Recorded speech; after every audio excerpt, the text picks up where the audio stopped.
July 30th, 1975. Suburban Detroit. A man who once commanded over 2 million union workers parks his car outside a restaurant called the Machus Red Fox. He is there for a meeting, the kind that could decide who controls the most powerful labor union in America.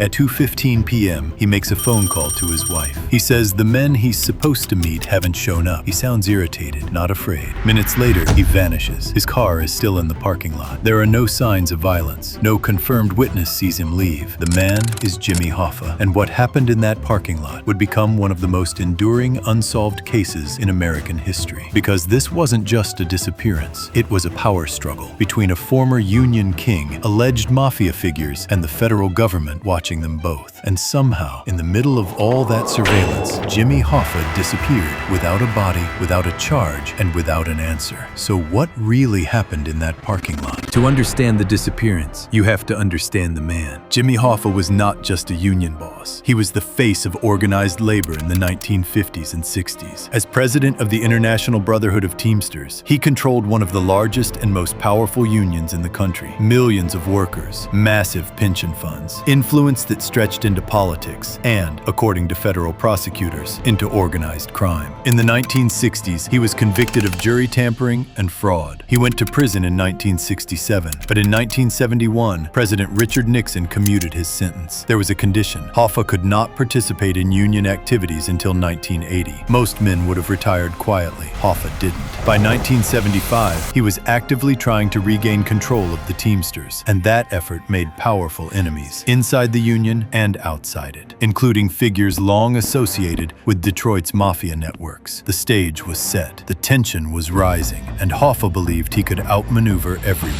July 30th, 1975. Wednesday, Hoffa leaves his home around 1:15 p.m. He tells his wife he's going to a meeting at the Machus Red Fox restaurant in Bloomfield Township, Michigan. He expects to meet two men, Anthony Provenzano, a Teamsters official with organized crime ties, and Anthony Giacalone, a prominent Detroit figure. 2 p.m., Hoffa arrives at the restaurant parking lot. The meeting doesn't happen immediately. At 2:15 p.m., Hoffa calls his wife from a payphone. He sounds irritated. He says he's been stood up. He waits. Witnesses place him near his maroon Mercury Marquis. He appears frustrated but calm, and then he disappears. By 3:30 p.m., he hasn't returned home. By 7 p.m., his family reports him missing. Police find his car still parked at the restaurant. No signs of violence, no forced entry, no struggle in the lot. This is the first moment that doesn't make sense. If Hoffa feared these men, why go alone? If the meeting was legitimate, why didn't anyone show up? And if someone forced him into another vehicle, why didn't anyone see it? The parking lot was not deserted. Yet the most famous labor leader in America vanished in broad daylight. The FBI quickly formed a theory. Hoffa was lured to the meeting. He was abducted. He was killed shortly afterward, likely by organized crime figures who saw him as a threat. In 1982, he was declared legally dead. But here's the problem. Both Anthony Provenzano and Anthony Giacalone denied being at the restaurant that day. Investigators checked alibis. Some held up under scrutiny. Others were murky, but not enough for charges. Despite years of surveillance, wiretaps, and informants, the FBI never secured enough evidence to indict anyone for murder. What police didn't fully explain was this. If this was a mafia-sanctioned hit, why was it executed in such a risky location? A public parking lot, midday, suburban Detroit.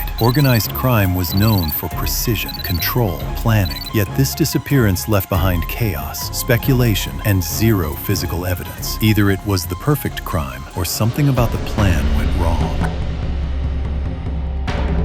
The most widely believed explanation. Hoffa was killed to prevent him from reclaiming power. Organized crime had deep financial ties to the Teamsters pension fund. His return threatened stability. Informants later claimed he was shot and his body disposed of quickly. Some said he was buried under a stadium. Others claimed he was cremated. Compelling, but here's the flaw. No verified forensic evidence has ever linked a crime scene, burial site, or weapon to Hoffa. Multiple excavation searches, including under former stadium sites, turned up nothing.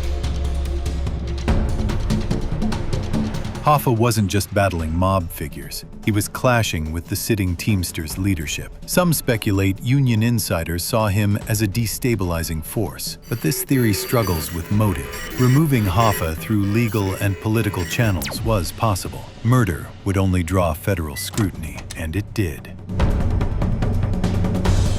One of the most discussed claims came years later, that Hoffa was killed in a suburban home and his body destroyed in an industrial process, possibly at a waste facility.